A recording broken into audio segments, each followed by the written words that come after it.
Cantik gelang ni. Aku beli. Lepas tu hibah ke anak aku nanti. Boleh lah Baik, untuk maklumat, semua harta boleh dihibahkan, termasuklah emas. Tetapi sebelum itu, mari kita kenal apa itu hibah. Hibah merupakan pemberian daripada seseorang kepada orang yang lain tanpa mengharapkan balasan. Hibah juga merupakan pemberian atas dasar kasih sayang. Pemberian hibah akan secara automatik terkeluar daripada faraid. Pemberian hibah tidak boleh dibatalkan, melainkan pemberian daripada ibu bapa kandung kepada anak kandung dan cucu kandung ke bawah. Terdapat 4 rukun hibah yang kita perlu tahu, iaitu yang pertama, ijab dan kabul. Yang kedua, penerima hibah. Yang ketiga, pemberi hibah.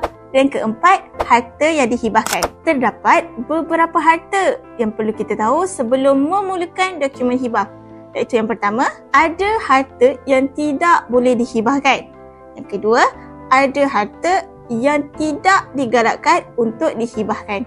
Dan yang ketiga, mestilah ada harta yang boleh dihibahkan. Terdapat 3 jenis hibah yang kita perlu tahu. Yang pertama, hibah bersyarat. Yang kedua, hibah mutlak. Dan yang ketiga, hibah amanah. Pemberian melalui hibah bersyarat dilakukan semasa hidup, manakala pelaksanaannya dilakukan selepas berlakunya kematian.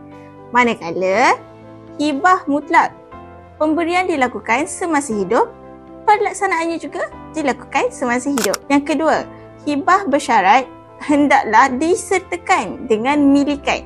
Sebagai contoh, geran. Kalau kita nak hibahkan rumah kepada seseorang, kita perlu buktikan atau kepilkan sekali bukti milikan tersebut. Manakala hibah mutlak tidak perlu ada milikan seperti geran. Jadi, konklusinya, emas boleh dihibahkan melalui pemberian hibah mutlak, tapi tidak boleh melalui pemberian hibah bersyarat kerana emas tiada bukti milikan.